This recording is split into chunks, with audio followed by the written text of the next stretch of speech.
ng Ama sa amin. At iyon ang naging dahilan kung bakit kami ay nagkaroon ng kapatawaran at kaligtasan. At din ay matawag mong anak mo. Kaya aming pinatalaga ang aming buhay sa iyo bilang pasasalamat at pagpapakita ng aming pagsamba at pagmamahal sa iyo. Kaya marapatin mo na sa araw na ito, ang aming buong buhay, ang aming pagkatao ay aming isuko at ialay sa iyo na isang haing buhay na siya aming karapat-dapat at katanggap-tanggap na pagsamba namin sa iyo. At bilang ding pag-aalala sa iyong muling pagkabuhay, ay ito yung nagbibigay sa amin ng kapanatagan na kung paano ikaw ay nabuhay na muli sa mga patay at walang nakagawa nito, Panginoon. Hindi nang gagawin mo sa sinumang sumasampalataya sa iyo. Sa mamamaraang ito, Panginoon, ay binigyan mo kami ng bagong kasunduan o covenant na magpapaalala sa amin ang kahalagahan ng araw na ito sapagkat pinahalagahan mo ang buhay ng iyong mga pinili upang sila'y maligtas at makasama mo dyan sa kalangitan. Kaya sa araw na ito ay nais namin na bigyan mo kami ng kaisipan na bukas upang nakita namin ang mga aral mo mula sa inyong salita upang kami ay lumago sa aming buhay spiritual at hindi ng aming pisikal na katawan ay palakasin mo upang magamit mo kami patuloy sa paglilingkod at pagpupuri sa iyong dakilang pangalan. Ito po, Panginoon, ang aming samo at dalangin at pasasalamat sa pangalan ni Jesus. Amen. At purihin po natin ang Panginoon sa at na ito.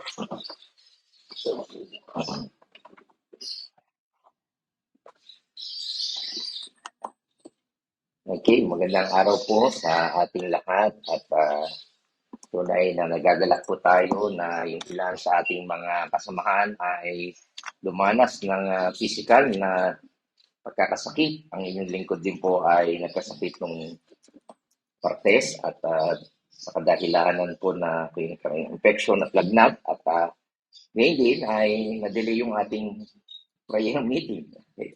Pero salamat sa Panginoon at nung Webes ay pinalakas na po tayo at pero may konti pa rin nararamdaman dahil po sa init. Ngayong umaga ay ating pong tatalakayin ang ating paksa na may pamagat na Friends and Foes in the Church.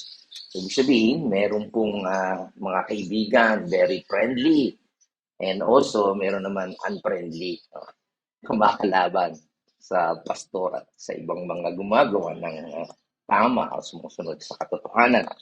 So, tatalakayin po natin ito at ang ating dalangin ay maging doon tayo sa kaibigan, hindi tayo doon sa mga kaaway. Okay?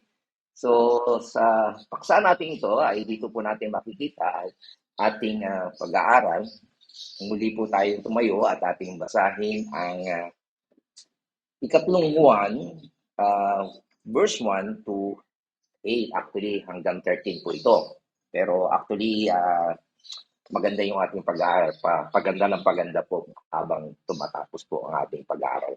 Sabi dito, mula sa isang matandang pinuno ng iglesia, para kay Gayo na lubos kong minamahal. Mahal kong Gayo, dinadalangin ko, ikaw sana'y nasa mabuting kalagayan at malusog ang katawan. Tulad ng iyong buhay spiritual na alam kong nasa mabuting kalagayan. Tuwang-tuwa ako nang dumating ang ilang kapatid at binalitan ikaw ay tapat sa katotohanan at talagang namumuhay dito. Wala nang higit na makakapagpaligaya sa akin kundi ang marinig ang balitang namumuhay ayon sa katotohanan ang aking mga anak. Mahal kong kaibigan, ang iyong paglilingkod sa mga kapatid kahit sa mga hindi mo kilala ay nagpapatunay na tapat ka. May mga nabalita sa iglesyang rito tungkol sa iyong pag-ibig. Sana itulungan mo sila sa kanilang paglalakbay gaya ng nararapat gawin sa mga lingkod ng Diyos. Sapagkat naglalakbay sila sa pangalan ni Kristo at hindi tumatanggap ng anumang tulong sa mga hindi sumasampalataya sa Diyos. Dapat natin silang tulungan upang tayo makabahagi sa pagpapalaganap ng katotohanan. Ito po ang salita ng Panginoon. Pwede na po kayong maupo. Okay. Last Sunday ay tinalakay natin ang kahalagahan ng hospitality o yung pagpapatuloy, pagtanggap sa mga strangers o hindi natin kakilala. Ito po ay isang basic na responsibilidad ng isang Kristyano na buksan ang kailang tahanan sa mga taong hindi natin kakilala, particularly ay yung mga ibang mga mananampalataya na hindi tayo pamilyar o hindi natin sila kakilala, di ba? Napakahalaga po niyan. At kagaya nga po ng ating tinalakay sa 2 John, yung ginang na chosen lady ay medyo natukso siya na papasukin yung mga hindi totoo, yung nagpapanggap na mananampalataya, di ba? Maraming nagpapanggap, kaya nga maraming nabubudol-budol, di ba? Sabi, ganito gusto nyo, pinatutuloy nyo, kaya nagiging dapat tayong maingat. Pero, bilang mga mananampalataya, may responsibilidad po tayo talaga na mahalin natin yung mga strangers o yung mga ibang believer na galing sa ibang lugar. Kagaya nga po na nangyari ng Pentecost, di ba? Nung nag-sermon po si Peter ng 3,000. So, yung 120 na believer nung araw sa Jerusalem, pinangkilik nila yun. Pinapakain nila. Okay? Kaya nagko-contribute po sila. So, ngayon, tatalakayin natin ang patungkol sa buhay ni Gaius na siyang nagbigay ng hospitality. Okay, tumangkilik doon sa mga missionary o mga preacher. Pero sa susunod na linggo, hindi pa sa linggo, kasi may part 2 pa tungkol kay Gaius, ay makikita naman natin itong si Diotrephes. Ito yung kontrabida na ayaw na niyang magpatuloy ng mga missionary o preacher. Inaawat pa yung gumagawa. Imagine mo yung mga taong gano'n. Hindi na nga gumagawa ng mabuti, inaawat pa yung gumagawa. Yan, tatalakayin natin. Yan yung mga kaaway. At saka gusto niya siya domineering. Siya yung naghahari-hari sa church. Okay?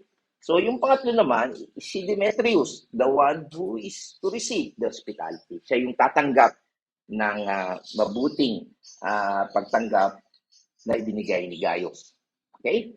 So, ngayong umaga ay ating tatalakayin nga sa 3 John ang patungkol kay Gaius, no? The one who gave the hospitality. Diba? At tingnan natin dito na sabi nga sa ating paksa, hihimay-himay natin ang pag-aaral. Sabi niya, anong letter at paano sinimula ni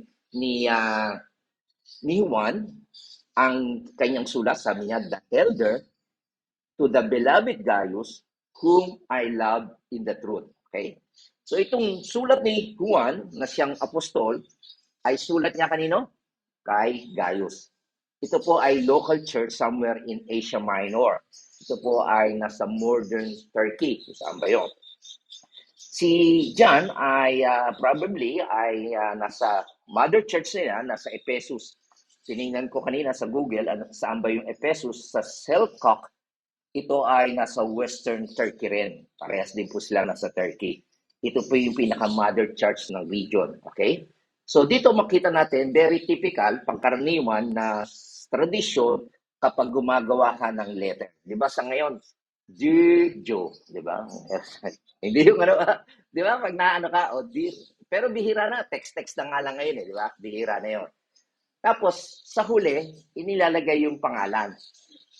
Kaya kapag tumatanggap ka, kanino ba galing ito? Hindi mo naman, wala pa, di ba? Usually sa envelope, dapat merong sender at receiver, di ba? Misa wala eh. Kaya maganda pa yung sa telepono, pag hindi mo kakilala, hello, ito po si Pastor, si Owe, ganyan, di ba? Mas maganda, sa umpisa pa lamang, nagpapakilala ka na. Hindi yung meron nag-text sa iyo, who you? Kasi ito, kinakailangan pa nag-text ka at nakikita mo lang magpakilala ka kung kanino, di ba? Tama? Kasi makikipag-usap ka ba sa hindi mo kakilala? Sasabihin mo ba yung dapat mo sabihin sa hindi mo kakilala? So dito po makikita natin na very tama yung ginagawa nila. Sa pagsulat nila, sinasabi niyan the elder. Okay? Ano ibig sabihin po ng elder? Ibig po sabihin niyan, literally, matanda na po si Juan.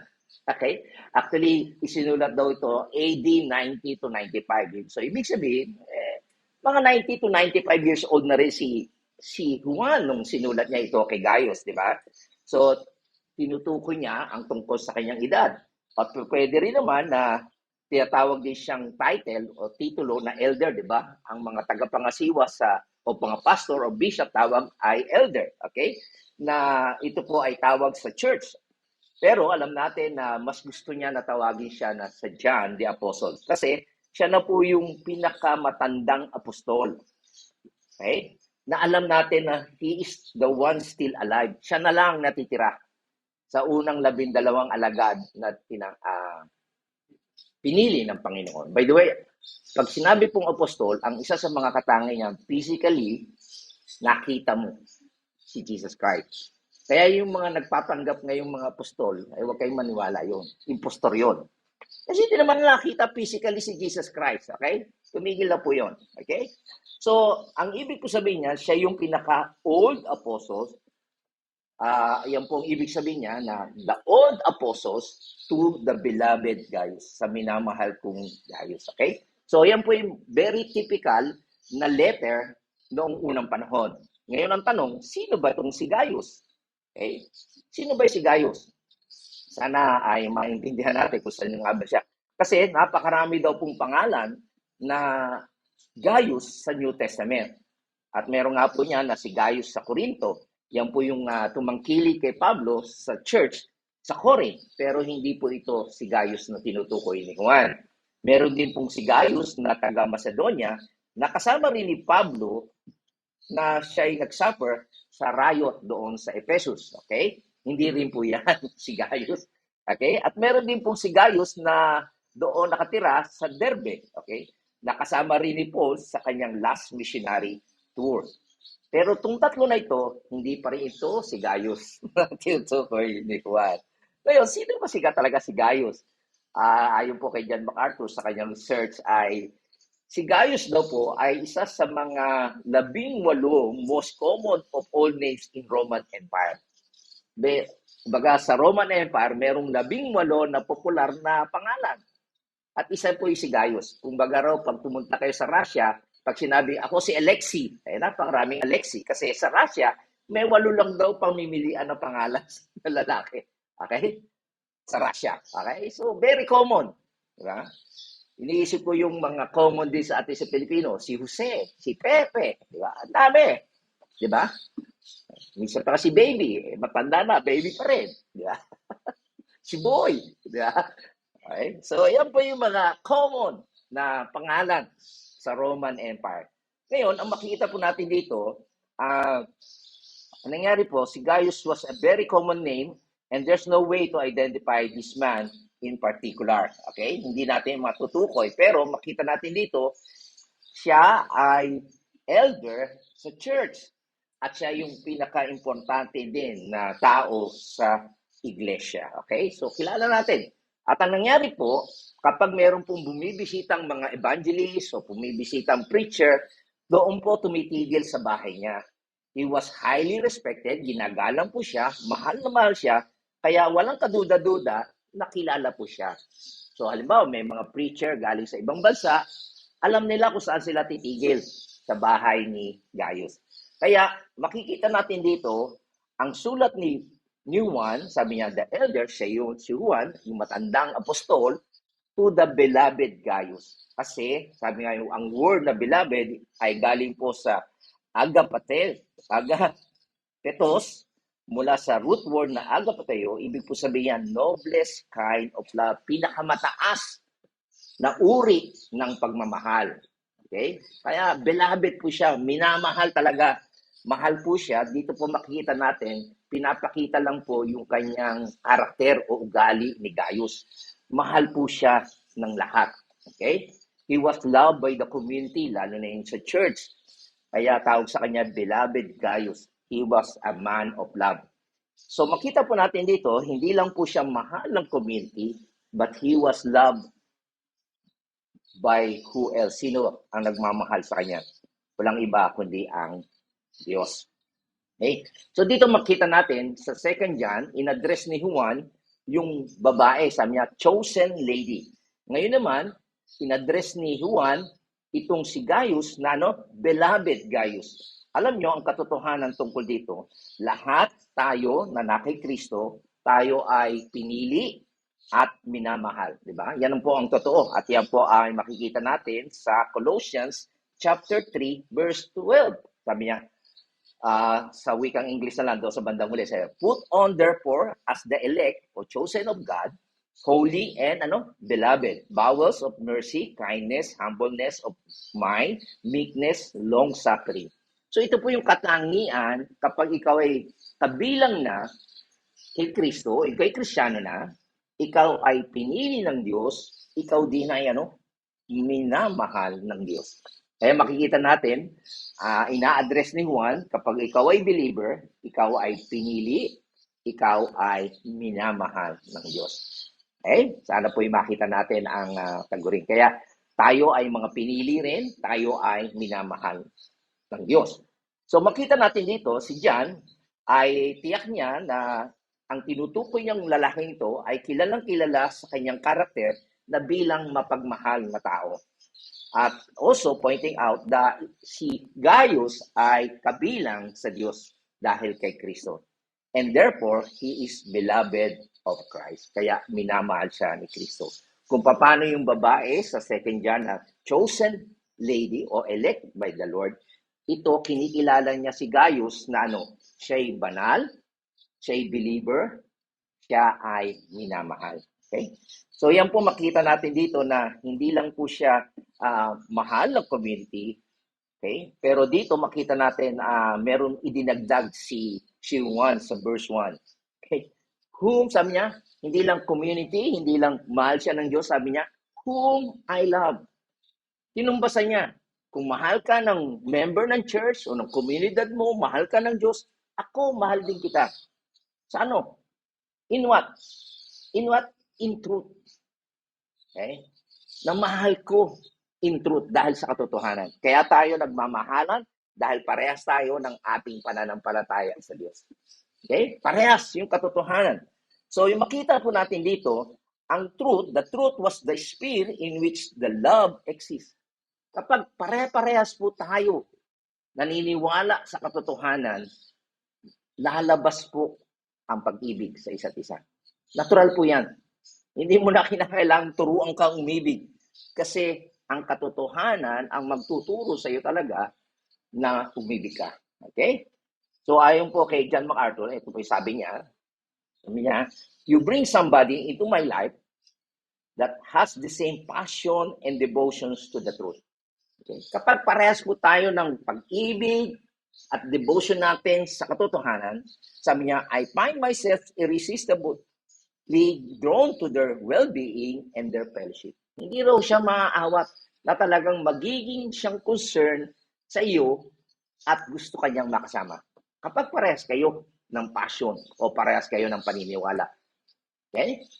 Pero dalan mo raw siya ng tao, okay, sa kanyang buhay, okay, try as may, if they don't affirm, hindi raw po sila sumasang-ayon o kaya ay nananangan sa truth of the gospel at sila ay nag-deviate o umiwas o sumalisi from the truth of God mula sa katotohanan ng Diyos, ang nangyayari po sa kanya, it turning the magnet around. Di ba? Alam natin, pag binago mo yung pole ng magnet, nare-repel kayo, hindi kayo pwedeng magsama. So, yun po yung nagpupus sa kanya away. Ako, nangyari din po yan nung ako'y nasa Unida, nung ako'y kabataan pa. Nung may nagturo po sa amin ng liberation theology, universalism, ibig sabihin din ay lahat po ay Christian now, don't evangelize.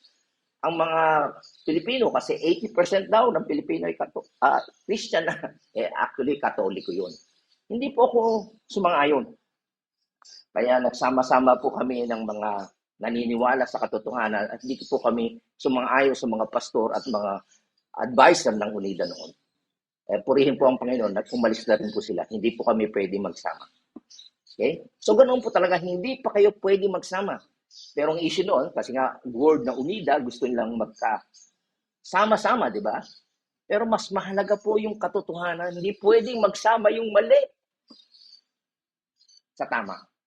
Naintindihan niyo yun? Kaya sinasabi nila na ang doktrina ay nagkakahiwalay. Totoo yun. Mahihiwalay ang tama at mali. Hindi po pwedeng magsama si Satanas at sino? Ang Diyos. Tama? Ang dilim at liwanag. Pero for the sake of unity, yun ang ginagawa ng iba. Pero sasabihin ko sa inyo, mas mahalaga ang katotohanan. Okay? At hindi po natin pwedeng isang tabi po yan. Okay? So, yan po ang makita natin na kapag maranasan nyo din yan. Kapag parehas kayo ng paniniwala sa true gospel, okay, magsasama kayo. Pero kapag hindi, magre-repel po kayo. Okay? So, tandaan po natin na ang love and truth are inseparable. Hindi pwede po yan maghiwalayin. Ang love po is built upon the truth. Kaya ka po umiibig ay dahil nakabase ito sa katotohanan. Hindi pwedeng love-love ka. Mahalin mo lahat, i-embrace mo lahat. Hindi. Okay? So, the truth always govern the exercise of love. Kung ano yung katotohanan, ito yung mumuno sa iyo para magmahal ka. Kaya po makikita natin dito sa ating talata. Ito po ay makikita natin sa verse 1. Okay? Makita natin yan, sabi dito, I love in the truth. Okay? Verse 3, sabi niya dito ay are walking in the truth. Verse 4, makita natin dyan na walking in the truth. Okay? And then verse 8, tingnan niyo yung Bible niyo fellow worker with the truth. And verse 12, makita natin dyan na from the truth itself. So dito talaga ang pinakatema ng pagsusulat ni Juan, okay, ay patungkol sa truth. Okay? Kasi nga, may mga fake At maraming tao ngayon ay nabubuhay sa kasinungalingan. At alam natin, ang Diablo ay siyang, ama ng kasinungalingan. Pero napakahalaga ng katotohanan. Sabi nga sa inyo na maraming deceiver and antichrist. Okay? So, diyan makita natin na si Juan at si Gaius, they were both in the truth. Pareha sila namumuhay, lumalakad sa katotohanan. Okay? Tandaan natin na may binabanggit sa Bible na we are to love all people in the world in an evangelistic way. Ano ibig po sabihin niya? So, ibig sabihin, mamahalin natin sila na nagkikare tayo sa kanilang kaluluwa katulad ng pag-love ng Panginoon sa mundo. Gusto nilang maligtas. Pero hindi po ito ang tinutukoy nating pag-ibig. Okay? Ang tinutukoy po nating pag-ibig dito ay it's about the unique, kakaiba. Okay? Who are in Christ and in the truth. Mamahalin mo yung mga na kay Kristo, mga totoong believer, at parehas kayo ng paniniwala. Hindi po pwedeng embrace mo yung iba. Kaya ito po yung issue doon sa Tilaga. Gusto niya embrace lahat. Ayaw niyang tatalakayin yung ibang maling pananampalataya. Gusto niya lang love. Ayaw niya mag-aral ng doktrina. Mali po yun. Dapat alam mo ang doktrinang tama at yung doktrina na yun ang magtuturo sa iyo, mahalin mo ang totoong mananampalataya kay Kristo. Hindi pwedeng tanggapin mo lahat. Okay? Naintindihan niyo po ba yun? No, this is the special love. Unique bonding. Nagkakaroon kayo ng ibang pagsasama para kayong pamilya. Kahit hindi kayo magkaano-ano. Sabi nga ni Tatay Ano, kahit hindi kayo magkaano. Ibig sabihin, hindi kayo related by blood. Pero bakit ipinapakita mo yung pagmamahal yun? Kasi nga, Kristiyano kayo. Naintindihan yun? Pero kapag nag-iba nga ang iyong paniniwala, kagaya nga yung tinutukoy ko sa inyo sa Tilaga, okay? Pumasok siya, kasi ang anak niya nandoon, yung asawa niya nandoon, pero itiniwalag natin siya. Ayaw niyang sumunod. Ang tingin niya sa mga doktrina ay opinion lamang. Ay kung hindi opinion niya, hindi ko opinion yan. Kaya magkakaiba rin kami ng opinion. No, ito yung katotohanan na sinasabi ng Diyos. Kaya hindi tayo pwedeng magsama. Maliwanag po ba yun? Meron isang istorya na ikinuwento ni John MacArthur at sinearch ko po ito sa Google. Ito po yung sa Los Angeles Times noong December 6, 2003. Okay? Sinearch ko po siya. Okay? Ang ibig lang po sabihin niyan, ito yun. Okay? It was the time today, okay? Yung daw Fuller Seminary, ito pong Fuller Seminary ay pinasimula ni Charles E. Fuller at yung Fuller Evangelistic Association. Okay? Ang nangyari po, sabi dito sa Times today, that Fuller Seminary was announcing, ina-announce nila, that they have received a $1 million grant from the federal government. Galing sa gobyerno, meron siyang 1 million, binigyan sila. Okay? At sila yung nag-initiate to bring a conciliation, makikipagkasundo sila sa Islam. At sabi na, since they worship the same God. Alam niyo, narinig ko rin to kay Rick Warren. Kilala niyo si Rick Warren? The purpose-driven life. Yun ang purpose niya eh. Nakikipag-reconcile siya sa Islam. And also si Brian Houston. Narinig ko rin yan sa kanyang mga panya. They consider Islam, okay, the same ang God. Maliwanag po ito mga kapatid na inabandon nila yung katotohanan. Bakit? Kasi ang Diyos ng Islam ay hindi ang Diyos ng Biblia. Alam niyo ba, ang Diyos ng Islam ay si Satanas. Kaya they have made deal with the demon. Yan po ay isang kasabihan na Poss revisited. Ito po si Poss ay isang German magician, ayon sa legend, na siya ay nakipag-compact with the devil. Ganyan po ang ginawa nila. Nakipagkasundo sila sa demonyo. Ang nangyari, sabi nga po diyan, ay nakipagkasundo sila na 2 years period, hindi sila mag-e-evangelize sa Muslim. Okay? Kaya inabandon nila ang Great Commission in deal with the devil. Kita niyo yan? Kaya gusto nilang unity. Mas mahalaga po yung katotohanan kaysa sa pagkakasundo. By the way, yan po ang gagawin ng Antikristo to unite the world with one religion and one government. Hindi ba sama ang magkasundo, pag-ibig, pero mahalaga yung katotohanan. Dapat alam niyo ang sinasabi ng Bible. Okay? So I hope na maintindihan po natin ito. Ako sa aking karanasan, sabi ko sa inyo, ay naranasan ko po ito. Okay? Minsan na maakusahan ka na hindi ka naman labing pastor. Separatista ka. Oh. Ang totoo po, mahalaga po dito, kung titingnan niyo po yung definitions of love, okay, pwede nga tayo magiging unloving dahil pinagbabawal sa atin na mahalin natin yung mga hindi nagmamahal sa katotohanan. Kung hindi mo mahal ang katotohanan, hindi tayo magkakasundo. Ha?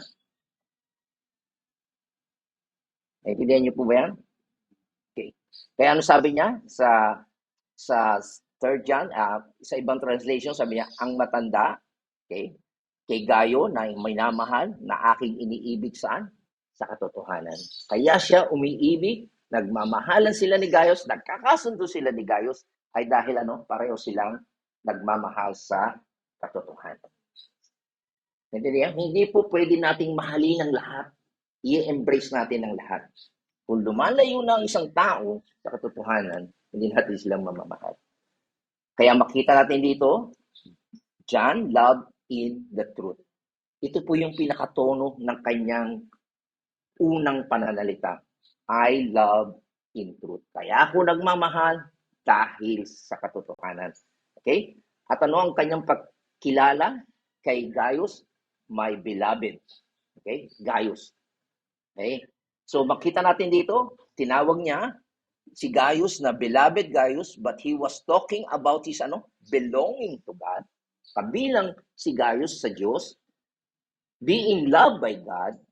Kung mamarapatin pa natin, sasabihin natin na siya'y pinili ng Diyos, siya'y chosen, siya'y itinalaga, and he being justified. Yan po yung sinasabi sa Romans chapter 8. Kapag ikaw ay pinili, ikaw ay tinalaga, at ikaw ay pinawalang sala.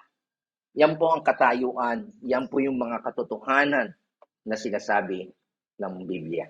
Kaya po sila nagkakasundo at nagmamahalan. Okay? So he was talking about the relationship ni Gaius sa Diyos at hindi lang po sa Diyos kundi sa Kanya. Kaya makita natin dito, sinasabi ni Juan, I love in the truth, and then he say, beloved, and it's personal. Okay? Minamahal kong Gaius. Okay? Kaya sabi niya ulitin natin, sabi dito, mula sa isang matanda, pinuno ng iglesia, para kay Gaius na lubos kong minamahal sa katotohanan. Wala yung sa ibang translation. Sabi niya sa verse 2, inulit niya, mahal kong Gaius. Okay? Idinadalangin kong ikay sanay na sa mabuting kalagayan at malusog ang katawan tulad ng iyong buhay spiritual na alam kong nasa mabuting kalagayan. Okay? At makita po natin dito, hindi lang po yan sa verse 1, kundi sabi pa po dito sa verse 5, he says again, beloved. At doon din sa 11, sinabi niya doon, beloved, minamahal niya. Okay? Alam natin si Juan ay dati po itong son of thunder. Si James and John, magkapatid po sila. Mainit yung ulo. Okay, alam niyo po ba na dito makita natin na John is often called the apostles of love. Pero noon, sabi nga ay tinatawag siyang son of thunder kasi nga kapag may kumontra sa pangangaral nila at hindi tinanggap si Jesus Christ, ano sabi? Praying judgment down on people. Padalan mo ng kidlat. Gano'n po katindi siya. Pero dito makikita natin, bilang siya binago na ng Diyos, siya yung tinawag na apostles of love.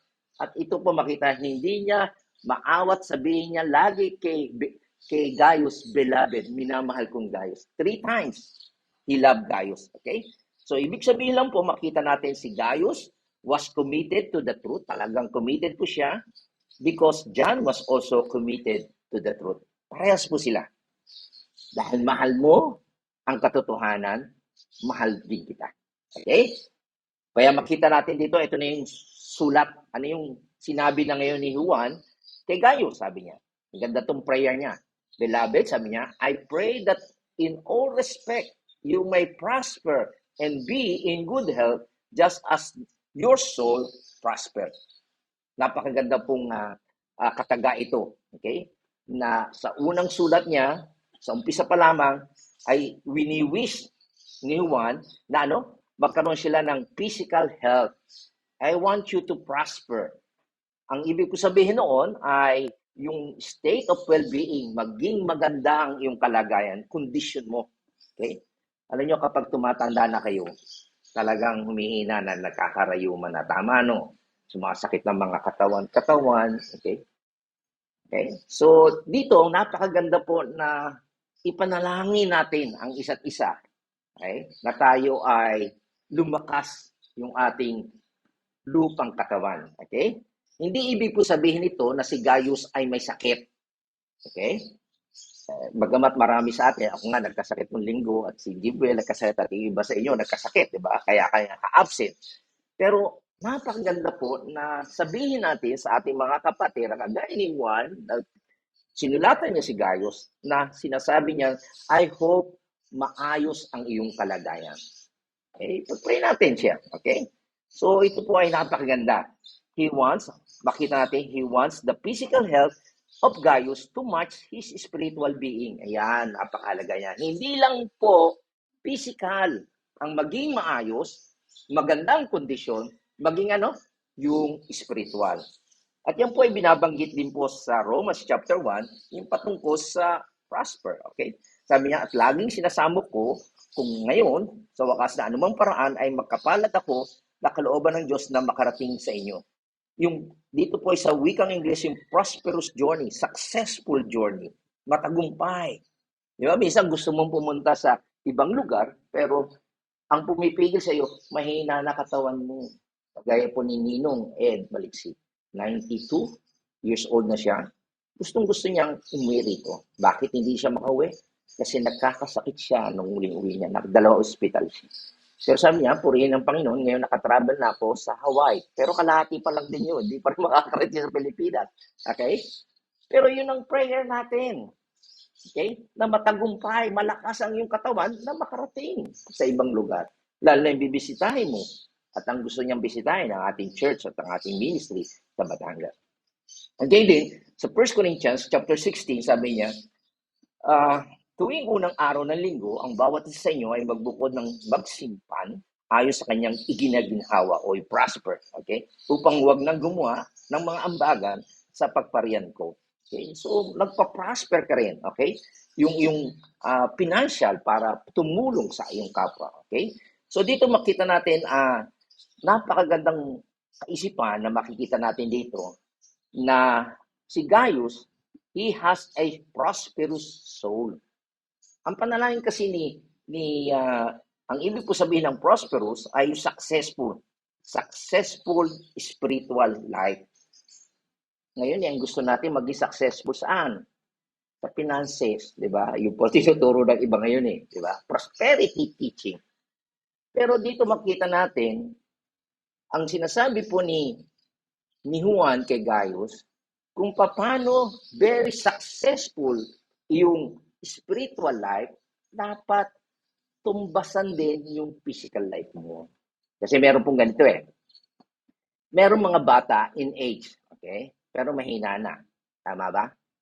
Meron namang matanda na, pero malakas pa rin. Tama ba? No? So dito, hindi natin alam kung ganong edad na ni Gaius, pero makita natin, sinasabi ni Juan, wini-wish ko na maging malakas ang physical na katawan mo katulad ng iyong successful spiritual life. Maliwanag po ba yun? So ganun din, tanong ko, kayo ba successful lang yung spiritual life? Nagpo-flourish ba ang iyong spiritual life? Ano ibig po sabihin ng spiritual life, no? O yung successful spiritual life? Sabi po dyan sa 1 Timothy chapter 1 verse 30, sabi niya, tama ang kailang sinabi. Kaya't mahigpit mong silang pagsabihan upang sila'y mamuhay ng maayos ayon sa kanilang pananampalataya. Ibig sabihin, yung buhay mo, sound in faith, ipinamumuhay mo. Hindi yung nakikinig ka nga rito, pero pagdating sa bahay, hindi mo na ginagawa. Hindi mo pinapractice sa trabaho mo. Okay? Yun po ang ibig sabihin nito. Yung natututunan mo sa salita ng Diyos, yung katotohanan, ipinapractice mo. Okay? Yan po ang sinasabi ni John na I would wish that your physical life will be as good as your spiritual life. Ito ay napakagandang prayer. We pray para sa spiritual health of somebody would be good. Pero napapansin nyo ba sa mga prayer meeting natin o kayo rin pag may nagpe-pray request, physical lang ang pinagpe-pray nyo. Tama ba ako? Oo, may sakit pag-pray. Ang tanong, pinagpe-pray nyo ba ang spiritual life nila? Dito makikita natin, malakas ang spiritual life ni Gaius. Kaya lang, kapag malakas nga ang spiritual life mo, pero kapag nagkasakit ka, makakapunta ka ba sa church? Makakapunta ka ba sa misyon? Makakapag-Bible study ka ba? Diba hindi? Hindi yun? So dito makita natin si Gaius, very strong siya. Matatag ang kanyang spiritual, nagpa-prosper siya. Alam niya yan. Okay? Pero tandaan po natin na ang Diyos is also concerned about the physical health. Diba? Tama? Kung gusto mo na maging epektibo ka sa ministry, you got to take care of yourself. Ito yung sinasabi ko kay Pastor Ray. Hindi nagpapacheck up. Ito magpa-check up ka. Nung muling aksidente niya, nabangga siya sa motor, lumipat siya, parang stuntman. Tapos hindi siya makahinga, akala ko may balik. Pala may COVID na pala at may pneumonia na siya. Sabi ko, kung gusto mong gamitin ka pa ng Panginoon, marami pang ipapagawa sa'yo. Ingatan mo ang iyong kalusugan. Magpa-check up ka. Kaya lang yung sabi niya, naikwento ko ba sa inyo, yung huling hininga niya, Lord, huling hininga ko na to. Pag bunuhay mo ako, magpapa-check up ako. Salamat sa Diyos, binuhay pa siya. Kung kayo, alam nyo, mag-emergency kayo, patay ka rin din. Kung galing kayo sa bundok, hindi niya nga sinabi sa anak niya. Matataranta lang yun. Pero mabait ang Diyos, mahabagin ng Diyos. O yun, binuhay pa nga siya, nagpa-check up tuloy siya. Pero wag mo nang gawin yun, mga kapatid. Kaya pinagpe-pray natin yung physical health natin. At para maging malakas tayo, kinakailangan kumain tayo ng tama. Kaya po sa Bible, meron pong binibigay ang Diyos na dapat ng iyong kainin. At yung hindi mo dapat kainin. Kung mataas na ang sugar mo, ice cream ka pa lagi, soft drinks ka pa ba lagi? Ha? Hindi na. Pag mataas ang cholesterol mo, huwag mo kumain ng matataba, crispy pata, bulalo. Naku po, sakit sa tuhod yan. Ako kumain ng bulalo, sakit sa tuhod. Sumunod tayo. Pero sasabihin nyo, lahat ang bawal masarap. Nakaw. Huwag niyong lukoy sarili ninyo. Kasi God is concerned sa inyo. At sabi pa diyan, even our body is important in the New Testament. Paano?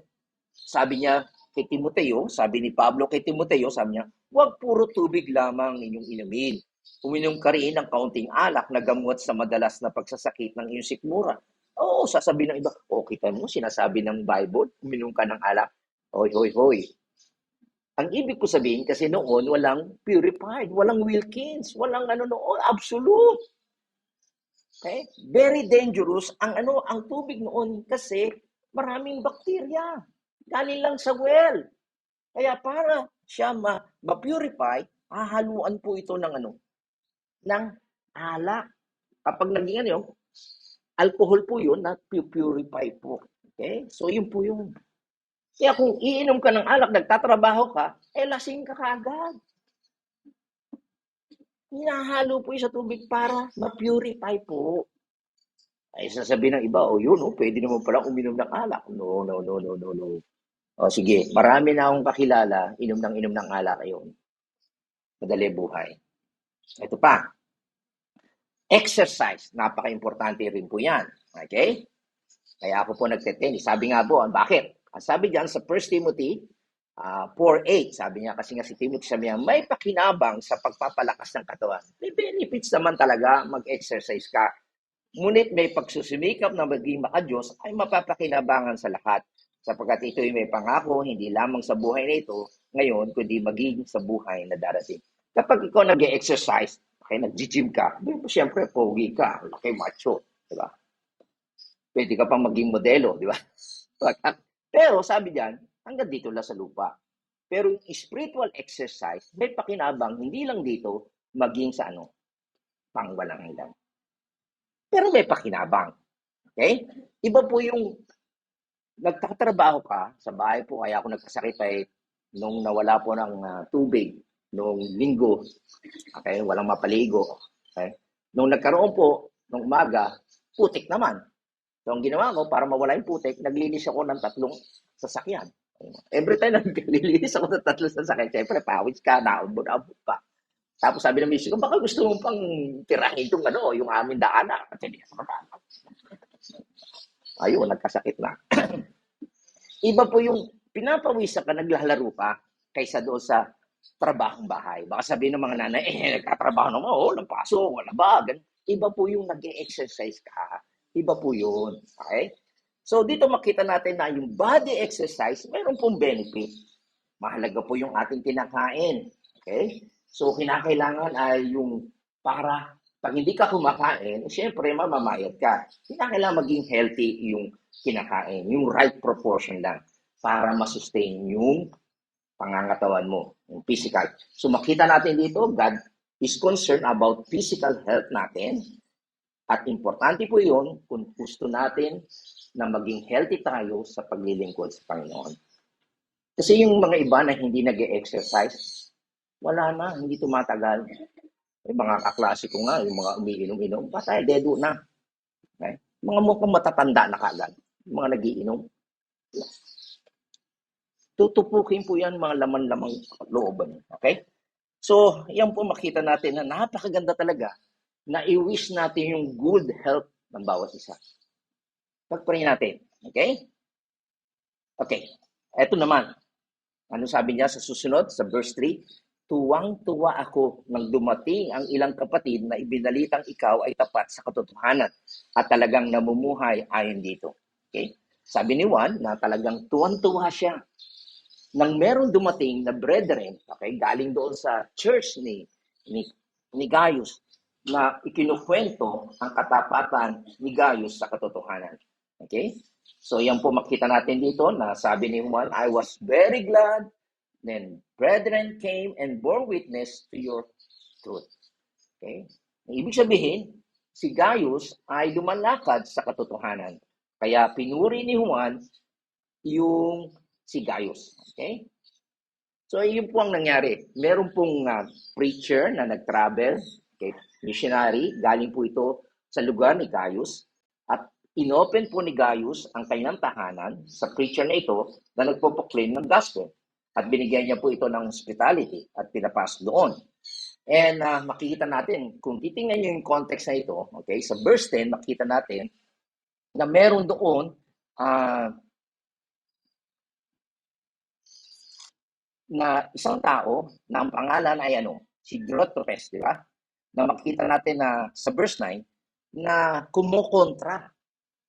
Siya nagpapatuloy si Gaius, pero merong kumukontra sa kanila. Pine-prevent. Pero sa kabila ng rejection ni Diotrephes kay Gaius, si Gaius ay in spite of that, ay ipinakita pa rin niya ang kanyang pagmamahal sa preacher na yun. So, yun po ang sitwasyon, ha? Hindi basta-basta. May kumukontra.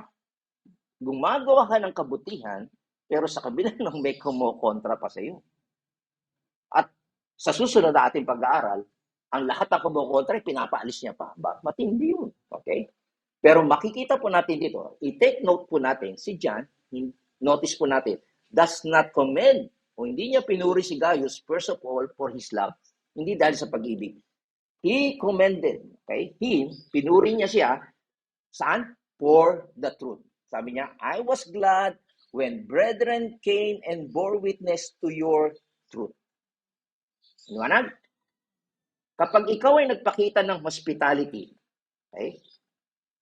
At alam ito ng mga taong faithful sa katotohanan, they were faithful to you as well. Alam nila yon. Okay? Intindihan nyo?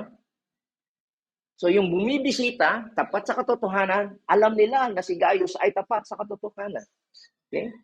So yan po ay makikita po natin dito. Okay? So, tandaan po natin, hindi lang po makita natin si Gaius ay alam niya ang katotohanan. It's not just doctrine, kundi you live it. Ipinamumuhay ito. Pinapractice ito. Sa kabila ng merong kumukontra sa kanya, nagpapatuloy siya. Hindi siya naaawat, hindi siya natitinag. Maliwanag? Yung iba, panay doktrina lang, pero ayaw naman gumawa. Ayaw naman ipakita. Okay?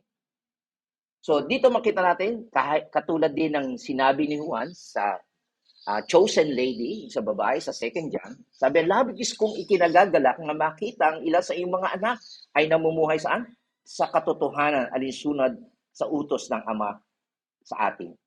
So, natutuwa si Juan sa chosen lady, yung mga anak niya, nag-walk din in truth. Okay? Katulad ni Gaius.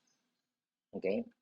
So, dito makita natin na ito po ang napakaganda na malawak na best commendation masasabi sa atin, mga Kristiyano, na ating matatanggap sa langit. Bakit? Ano po ang ating maririnig pagdating natin sa langit?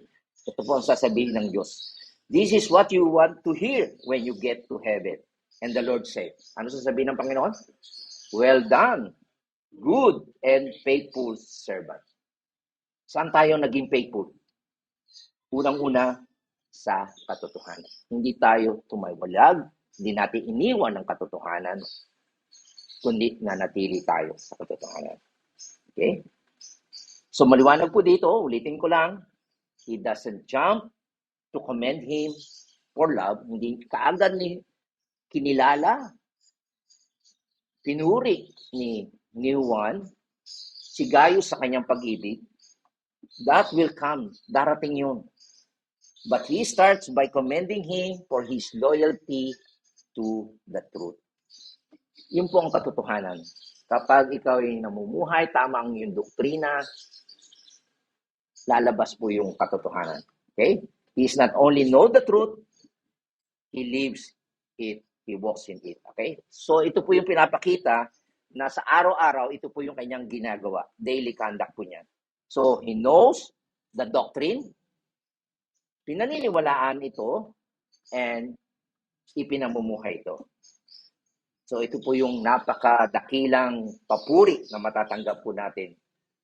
He possesses, okay, the truth, and it controls his life.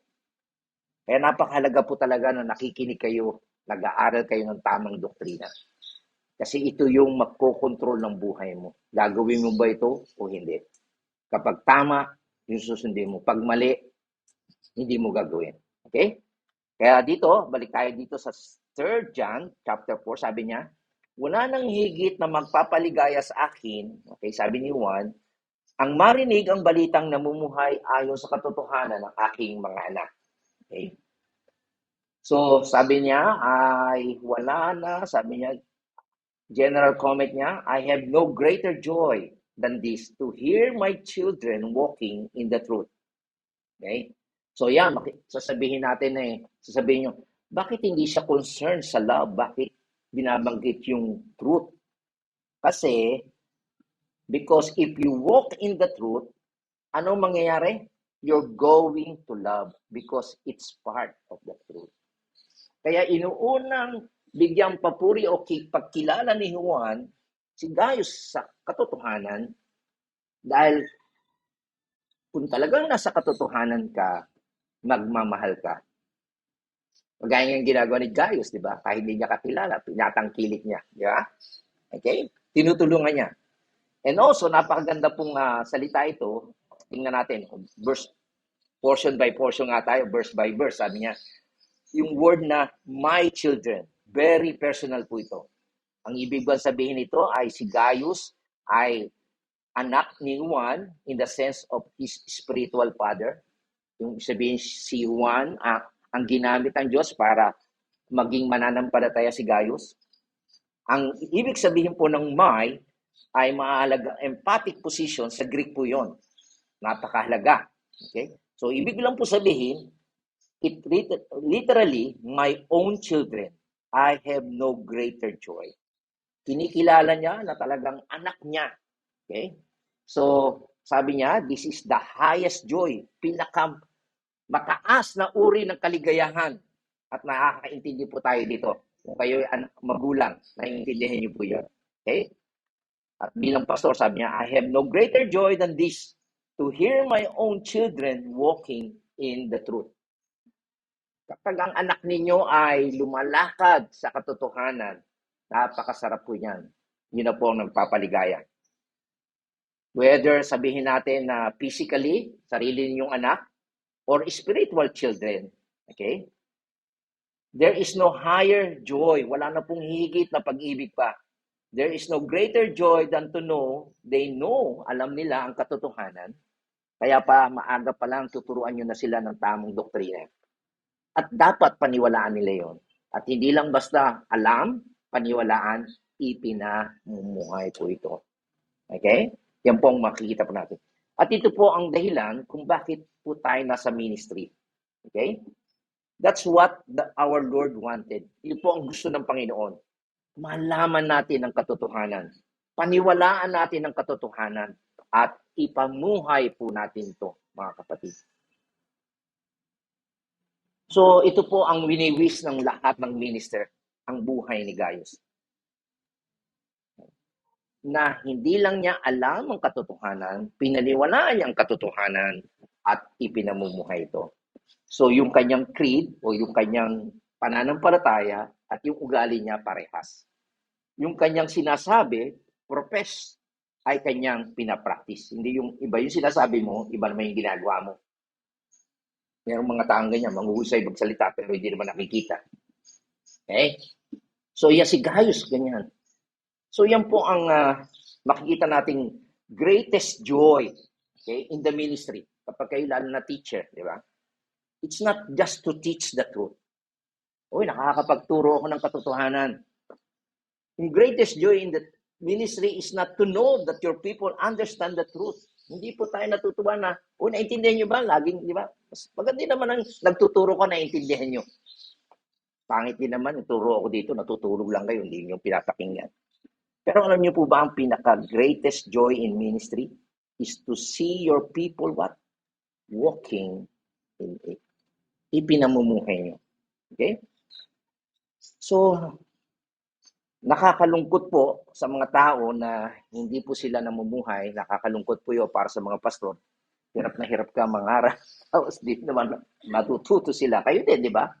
Pinapangaralan yung mga anak nyo tapos hindi naman nasunod sa inyo. Di ba? Nakakalungkot yun.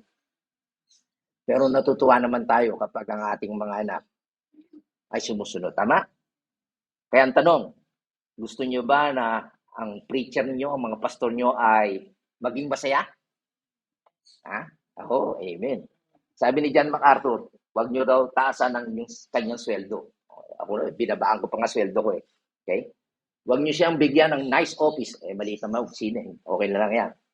O kaya naman ay abaan yung time ng bakasyon ko. Hindi naman ako nagbabakasyon. Okay. Alam nyo, kung gusto nyo akong maging maligaya, mga pastor, you just walk in the truth. Diyan po kami magiging maligaya. Makita namin kayo sumusunod sa katotohanan. Okay? So dito mga kapatid ay pinakilala si Gaius. At makikita natin na ipinakita ni Juan ang kanyang affection o pagmamahal sa kanya na tinawag niya beloved. Mahal niya. At pinuri ni Juan si Gaius. Dahil saan? Sa specific reference to his hospitality. Dahil tinatanggap niya ang mga preacher, yung totoo ha, na nangangaral sa Panginoon. Doon po pinapakita na siya'y tapat. He was faithful to the truth. So yun din po ang aking panalangin sa inyong mga kapatid. Maging tapat tayo sa katotohanan. Huwag yung kung ano-ano na lang yung tatanggapin natin na kagaya ng ginawa ng babae sa chapter 2 na kahit bulaang tagapagturo, mali na yung tinuturo, i-embrace pa rin natin yung bang natuto ako. Diba? Sabi nga daw, huwag niyong tanggapin, huwag niyong batiin. Ibig sabihin, pag sinabi mong batiin, uy, natuto ako, come, balik ka dito. Come. Kasi lalasunin ka nyo, lulukuhin ka nyo. Pero dito makita natin, very positive, yung totoo na mananampalataya, mga totoong preacher, totoong missionary, tanggapin mo. At magkakasundo kayo kapag parehas kayo ng pananampalataya. Kaya sa susunod na linggo ay marami pa tayo na matututunan na sa mga talatang ito. Bakit natin dapat tulungan ng mga missionary? Kasi bakit? Sabi nga dito sa, pahapyaw ko lang ha, sasabihin ko sa inyo, sa verse 7, sabi, sapagkat naglalakbay sila sa pangalan ni Kristo at hindi tumatanggap ng anumang tulong mula sa mga hindi sumasampalataya sa Diyos. Ang isa sa mga katangian ng totoong mga ngaral na galing sa Diyos, hindi mukhang pera. Hindi sila after sa pera ninyo. Tingnan nyo ang mga preacher ngayon. Pera lang. Sabi niya, gusto nyo yumaman? Siya yayaman. Kukuhanin niyang yaman niyo. Yan ang kaibahan. Okay? Pahapyaw pa lang yan. Sa susunod na linggo, at bakit natin dapat tulungan? Eto, sabi niya. Hindi ako maawat eh. Meron pa naman ako ilang minuto. Sa verse 8, sabi niya, dapat natin silang tulungan. Bakit? Upang tayo'y maging bahagi sa kanilang gawain sa magiging tayong part. Hindi lahat sa atin ay pwedeng maging missionary. Hindi lahat sa atin ay pwedeng maging teacher o pastor. Tama? Pero lahat sa atin ay pwedeng tumulong. Magbigay, mag-pray. Tama? Kung paano yung pagtulong mo sa maling pananampalataya, nagiging bahagi ka sa masama. Pag talagang tumulong ka, sa totoo naman, magiging bahagi ka. Kung ano yung parusa sa masama, tatanggapin mo. Tinulungan mo yung false prophet. Pero ang tinulungan mo, totoong missionary, kung ano gantimpala nun, bahagi ka. Sana ito'y makikita niyo napakaganda na kapag kayo na sa totoo, Kilala niyo yung mga totoo. Madediscern niyo kung sino yung totoo. May pagpapala sa inyo. Kaya kayo naluloko, ay siguro wala pa kayo sa tamang katotohanan. Hindi niyo alam ang totoo. Kaya sana, sa biyaya ng Panginoon, maunawaan niyo ito. Kasi ang totoong mga anak ng Diyos, mahal siya ng Diyos. Kayo pinili, katulad ng babae sa 2 John at sa 3 John, minamahal kayo ng Diyos. Minamahal din kayo ni Juan at minamahal din kayo ng iyong pastor. Kahit kayo na lang. Salamat o Diyos sa napakayaman mong mga salita. Nakita namin na ito isang personal na sulat ni Juan kay Gaius, pero marami kaming natutunan tungkol dito. Na kami ay yung minamahal at kami, Panginoon, ay dapat mamuhay sa katotohanan sapagkat ito yung nagbibigay ng kaligayahan sa mga unang mga taong ginamit mo, mga pastor, missionary o teacher man na nagturo sa amin ng katotohanan. Kaya Panginoon, ang aming dalangin ay maging tapat kami at totoong makilala namin o ma-discern namin ang mga totoong tao o nangangaral.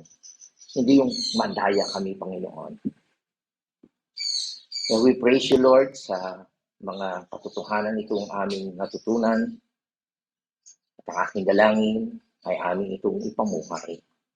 Kung paano si Gaius ay spiritually successful, ngayon din, Panginoon, ang gawin mo sa amin spiritually.